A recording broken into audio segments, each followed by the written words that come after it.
Nah, kita masuk kepada sesi yang berikutnya, teman-teman, yaitu sesi diskusi. Nah, kepada hadirin ya, teman-teman, Bapak Ibu yang sudah hadir dalam webinar ini, dipersilakan untuk bertanya langsung kepada narasumber. Kita akan membuka untuk 5 pertanyaan saja, ya. Dan silahkan nanti bisa raise hand, ya, atau teman-teman buka langsung mic-nya dan bertanya langsung kepada yang dituju.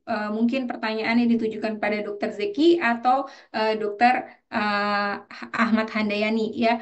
Em, itu dan nanti langsung dijawab oleh narasumber ya, baik Dokter Zeki spesialis ortopedi subspesialis sport injury, Master of Hospital Administration, atau juga oleh Dokter Ahmad Handayani, Master of Clinical Medicine, spesialis jantung dan pembuluh darah. Nah, untuk yang mau bertanya silahkan langsung di raise hand dan buka mic-nya.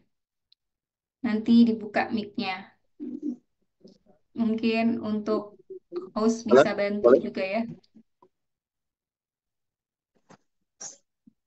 Silahkan, silahkan, Mas Boleh? Gunawan Punco Sukoco. Sekocok. Siap, terima Ya. kasih dokter. Saya ingin bertanya kepada eh, dokter kardiolog. Yang pertama dok, ini dok, satu aja sih pertanyaannya dok. Saya juga baca dok di tentang manajemen FIFA dok. Di situ dikatakan tentang transport itu ada manajemen start and stop dok, di mana kita mengangkat pasien ke ambulan itu sampai 10 detik, kemudian kita 10 detik kita kemudian RJP lagi sampai kira-kira satu siklus, 5 siklus sorry, 2 menit, kemudian kita ngangkat lagi 10 detik sampai ke ambulan. Itu ketika pada kondisi tidak punya alat otomatis CPR dok. Itu sebenarnya kayak gimana dok ya untuk praktekannya itu dok? Apakah memang pernah dipraktekkan atau memang cukup kita memakai yang alat elektrik AED atau misalnya itu kita dekatkan ambulan ke pasien tersebut dok? Terima kasih dokter.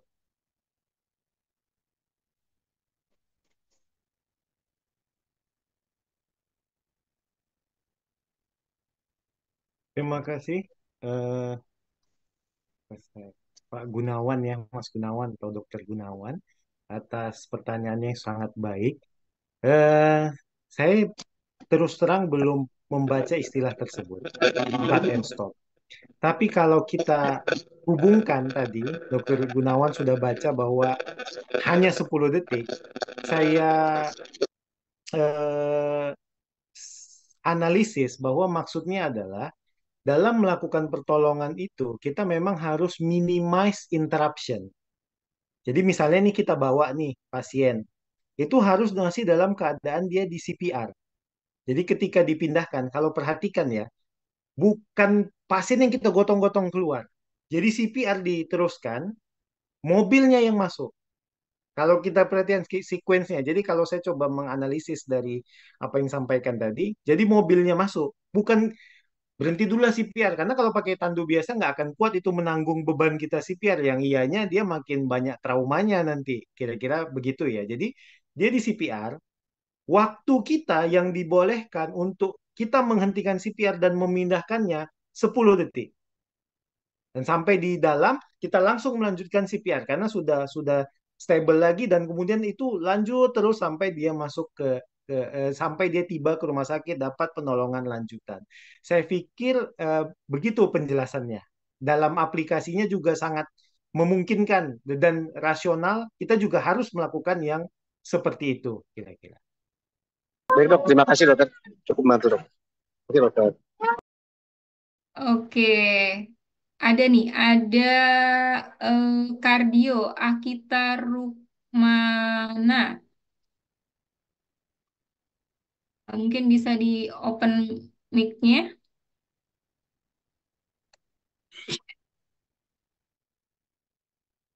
Akita, biasanya Akita ada PPDS Kardio ya dari Brawijaya. Ya, saya pernah baca nih dok tentang screening atlet sebelum melakukan apa namanya kompetisi ya, kompetisi sebelum melakukan kompetisi resmi. Mungkin nggak ya dok, screening itu walaupun pasien sudah di screening, tapi tetap ada kemungkinan SCD-nya itu gimana ya? Apakah kita harus screening yang harus kita koreksi atau memang memang ada yang salah sama screeningnya sehingga sehingga atlet itu bisa sudden cardiac death, atau apa yang menyebabkan screening itu masih bisa gagal dalam menjaga atletnya? Apa bisa dijelaskan ya, Dok? Kenapa walaupun sudah di screening tapi tetap masih ada SCD-nya itu, kok bisa ya, Dok? Terima kasih. Terima kasih Dokter Akita. Ini Dokter Akita ini saya kenal lah ya, kami dari sama-sama dari Medan dulu. Sekarang dia lagi PPDS Kardio di Malang ya.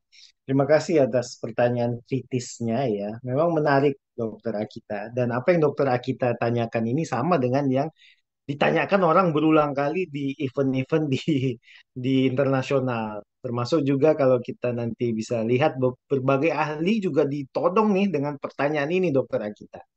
Jadi ini pertanyaan yang akan ditanyakan baik orang awam maupun kita sendiri. Jadi self questioning. Kenapa ya?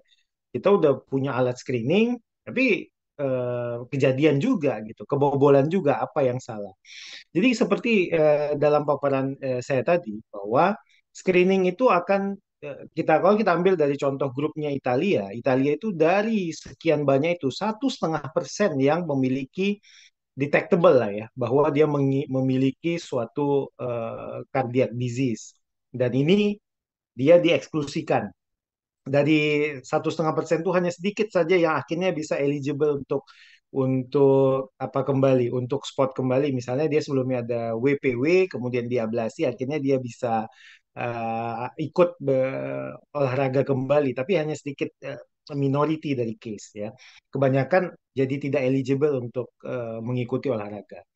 Nah, jadi eh, karena pre-participant screening ini juga tidak menjamin 100% bahwa yang lewat dari screening ini akan terbebas dari risiko SCD, ini fact-nya, maksudnya ini faktanya, Dokter Akita. Dan sampai sejauh ini, dengan screening yang begitu baik pun, inilah hasilnya. Maka, apakah kita mau terus mengkoreksi ini? Kalau kemudian dicek postmortemnya, pasca kematiannya, ternyata 45% nggak ketemu. Itu juga ada di guideline ternama di European Society of Cardiology. 44% memang tidak ketemu buktinya. Oh, ada suatu problem kardiak yang jelas, misalnya apakah dia kardiomiopati dan sebagainya. So, kita masih punya dari yang kelompok yang meninggal itu sendiri, 45% kita nggak tahu gitu. Jadi, fakta dan ilmiahnya menyatakan ya begitulah adanya. Maka kita masuk ke langkah yang kedua, kita siap siaga. Jadi begitulah dalam memahami ini. Maka rekomendasinya harus utuh dua ini. Nggak bisa kita bilang ya udah yang penting kita screening, udah screening nanti kita tinggal duduk aja nonton, nggak bisa.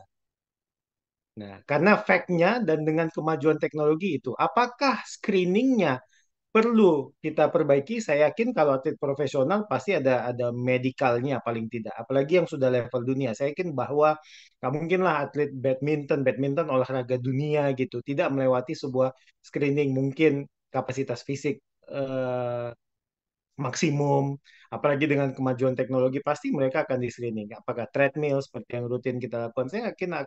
Saya yakin benar bahwa itu akan dilakukan. Tapi tetap bahwa yang lulus pun dari screen ini tetap ada resiko.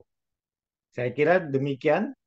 Jadi ini fakta. Mungkin sampai sejauh ini semua ahli, bahkan para ahli juga berbeda pendapat. Dokter Akita tentang pre-participant screening, guideline ASC bahkan meletakkannya bukan kelas 1, tapi kelas 2A. Jadi menarik bahwa guideline ASC juga tidak melihat ini sebagai sebuah yang ya Anda harus rely on kepada ini semua gitu. Kira-kira begitu. Jadi memang kalau pendapat profesional ya saya tentu sebagai atlet profesional yang sebagai dokter ya saya menyatakan semua atlet profesional baiknya sih di screening. Tapi guideline NSC juga menempatkan screening ini sebagai posisi 2A, tidak sesuatu yang serta-merta wajib dan bisa memberikan manfaat yang betul-betul gitu. Tetapi melihat konteks jawaban ini jangan dipotong gitu. Jangan dipotong jawabannya dengan fakta-fakta yang ada sebelumnya dan keharusan kita untuk melakukan kesiapsiagaan medis dan peralatan tadi. Agak klise kejadiannya, tapi ya that's the way it is.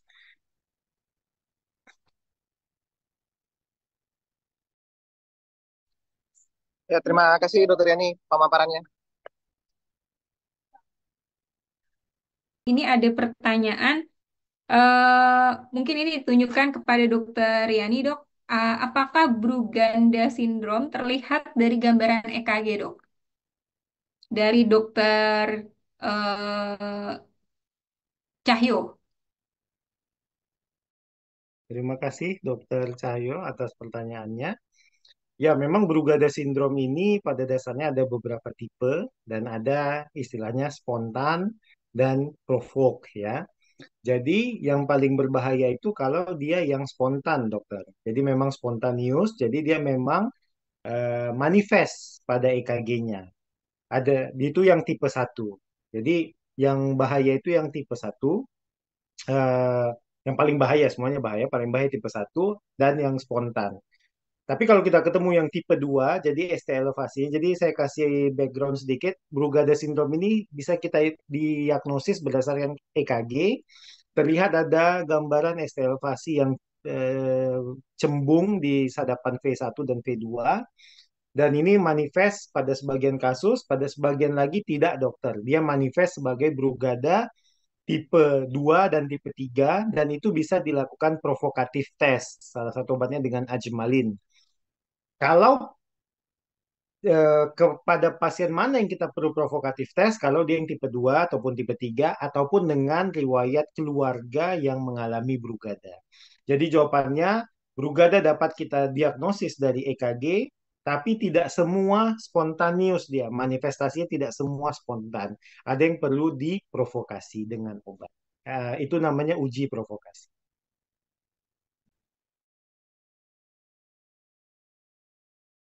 Oke, terima kasih Dokter Yani. Kemudian ini ada dari eh, ada pertanyaan, apakah event internasional hanya butuh EAD saja atau lebih ke advance seperti LifePack ya? Dan di mana 12 lead EKG itu perlu dilakukan di lapangan, tidak hanya kasus cardiac arrest saja. Nah, gimana dengan ROSC?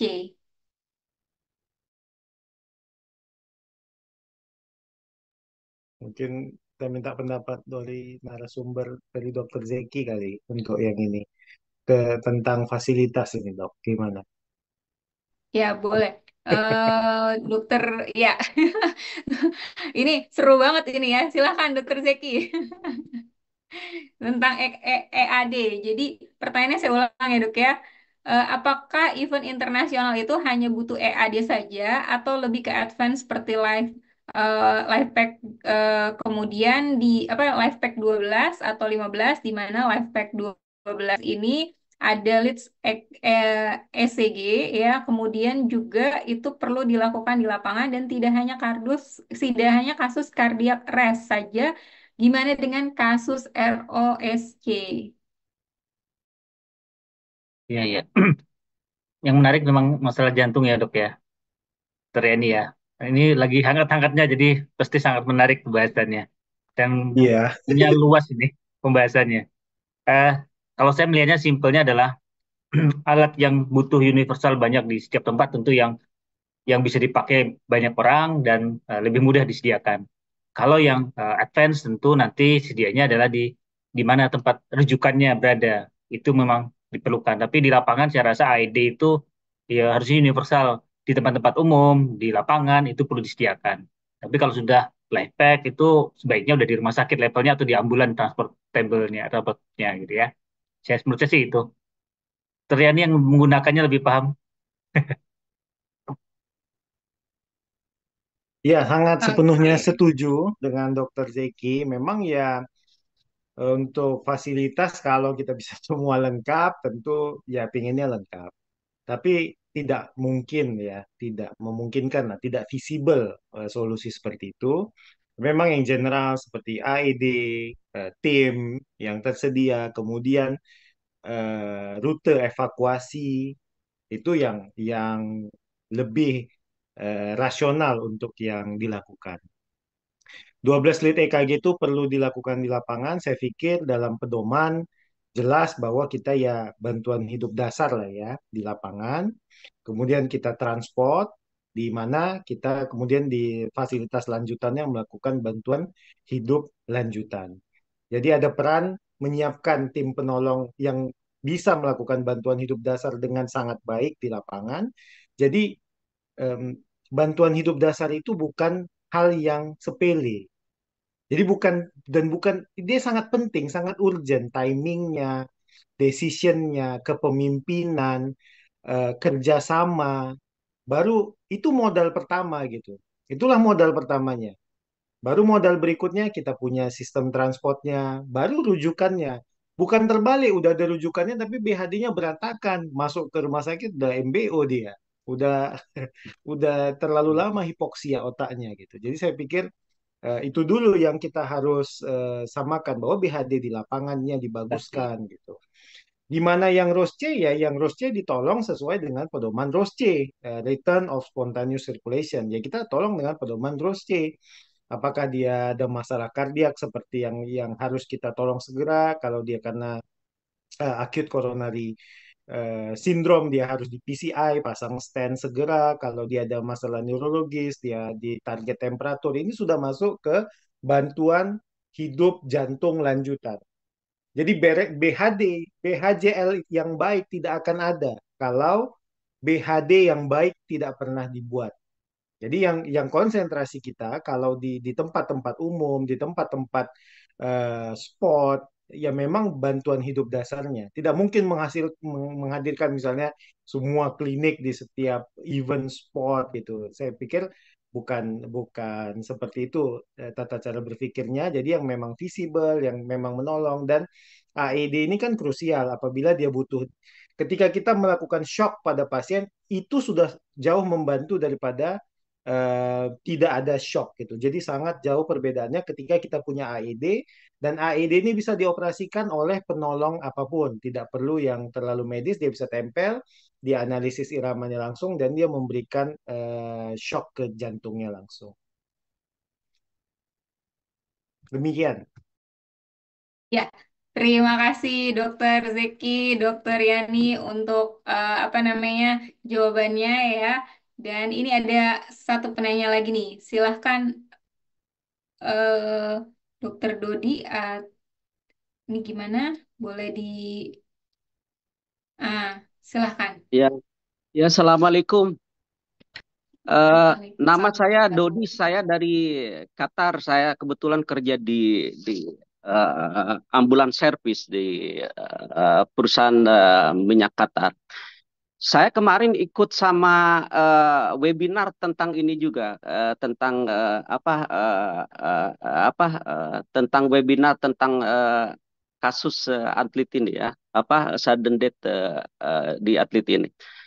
Itu di Indonesia saya pengen mengcompare seperti diketahui bahwa apakah di event internasional itu dia udah menggunakan advan AED. Ya seperti diketahui kalau dilihat itu dari referensi mereka ya yang dari Higabi ada yang referensi satu dokter dia hanya EED dan itu belum dijawab. Seperti diketahui bahwa EED itu sebetulnya di Amerika pun itu adalah orang boleh menggunakan EED ya. Jadi lay person dia kursus bisa CPR bisa analyze gitu ya. Pertanyaan saya di event internasional itu apakah di Indonesia dia menggunakan juga LIPAC 12 itu yang advance mungkin LIPAC 15 di mana setelah pasien itu cardiac arrest itu ada kemungkinan dia ada ROS spontaneous ya. Artinya nadinya ada, BP-nya ada dan itu kita melakukan 12 di ECG. Di mana 12 di ECG juga itu akan bisa dikeluarkan ya bisa mendiagnosa itu dokter-dokter jantung gitu ya. Kalaupun nggak ada dokter jantung bisa di forward itu ECG stripnya ke heart hospital gitu atau ada mini ICU di mana standby dokter jantung di situ. Misalnya kayak subarachnoid juga itu biar trauma non trauma itu bisa dilihat misalnya di tulip ECG seperti cerebral T or giant T misalnya hyper Ya. atau hypo atau Eh, hyperkalemia itu bisa dilihat juga dari tulip ECG. Pertanyaan saya apakah Indonesia udah ke arah sana nggak gitu? Terima kasih. Oke.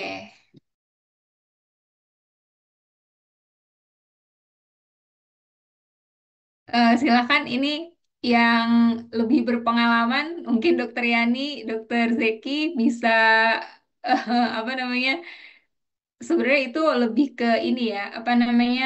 hmm,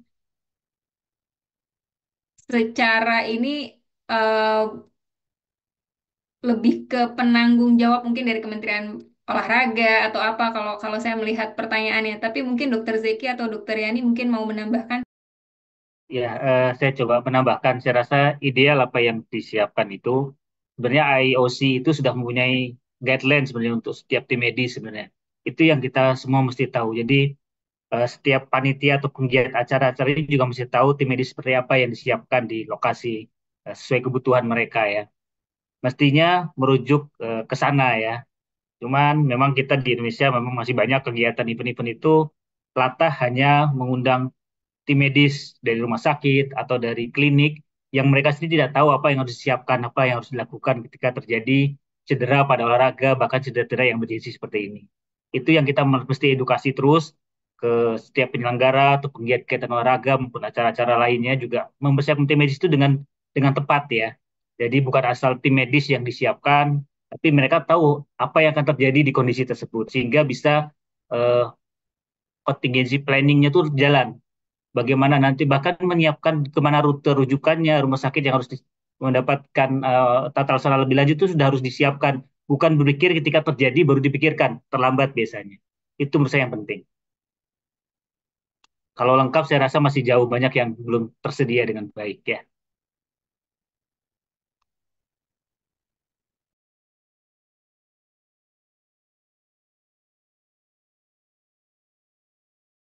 Oke, terima kasih Dokter Zeki untuk jawabannya ya. Eh, apa namanya? Mungkin ada yang masih bertanya.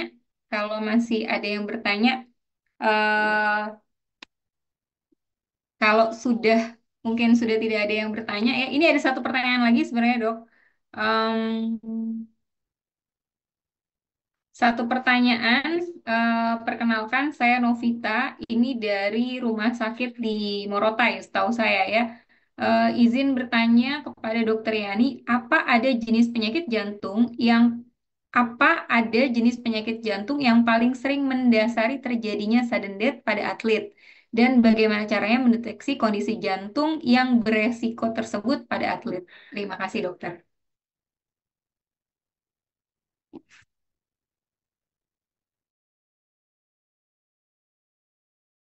Oke, em, saya coba menjawab ini dengan pendekatan data, dan data itu kan banyak, ya. Jadi data yang banyak itu dikolek, dikumpul oleh sekelompok tim kerja yang dalam hal ini dari European Society of Cardiology. Jadi kita bagi dua, Dokter Novi. Kita bagi dua. Pada kelompok yang di atas 35 tahun, paling banyak penyebabnya karena penyakit jantung koroner. Nah, jadi itu kita bagi dua dulu. Ini juga statement yang saya ambil dari eh, European Society of Cardiology. Jadi paling banyak pada yang 35 tahun ke atas karena PJK, jadi mulai harus dilakukan screening PJK di usia-usia tersebut, apakah hipertensi, diabetes, kolesterol, dan salah satu yang mempengaruhi kejadian SCD adalah vigorous, jadi aktivitas fisik yang sangat berat. Di kelompok yang di bawah 35 tahun, jadi cut off yang digunakan di sini 35 tahun, di kelompok ini em, prevalensi dari suatu cardiac disorder yang nyata itu hanya 0,3%. Jadi dominannya memang ini sulit diidentifikasi penyebabnya. Dia memang unexplained death. Jadi sudden cardiac death-nya itu per definisi itu yang saya coba urai dari awal tadi bahwa ya memang seakan-akan ini mati karena sakit jantung gitu. Bukan. Dia memang henti jantung mendadak gitu. Jadi tolong dibedakan. Ya, semua kita akan meninggal karena ini gitu. Semua kita akan meninggal karena kardiak kita rest. Pada akhirnya jantung kita akan berhenti gitu. Semua manusia. Jadi yang coba dijelaskan oleh terminologi tadi bahwa ini sudden cardiac death. bukan mati karena sakit jantung gitu. Jadi itu kayak dua hal yang completely different gitu. Tapi kematian henti jantung mendadak. Jadi berhenti karena jantungnya berhenti secara mendadak. Tapi apakah semuanya karena ada cardiac disorder? Ternyata pada kelompok yang usia muda kejadiannya 0,3%. Ada juga pendapat dari para ahli menyatakan bahwa penyebab yang paling identifiable, Dokter Novi, adalah hipertrofik kardiomiopati. Dan untuk HCM sendiri, itu bisa kita dapat, salah satu alat yang bisa membantu mendiagnosisnya adalah dengan melakukan pemeriksaan EKG. Dan EKG kita ketahui sangat mudah, sangat gampang ya. Tinggal lagi ada beberapa hal yang perlu diingat bahwa pemeriksaan dan pedoman dalam pembacaan EKG-nya juga harus lebih dikhususkan pada atlet, misalnya QT intervalnya benar-benar dievaluasi dan sebagainya. Saya pikir seperti itu. Ini gambaran yang ada datanya saat ini. Ya, baik, Dokter Yani, terima kasih banyak. Mungkin cukup sampai di sini sesi diskusinya, teman-teman ya. Em, Malam hari ini dan alhamdulillah ya kita sudah sampai di penghujung acara ya. Saya ucapkan terima kasih kepada kedua narasumber kita.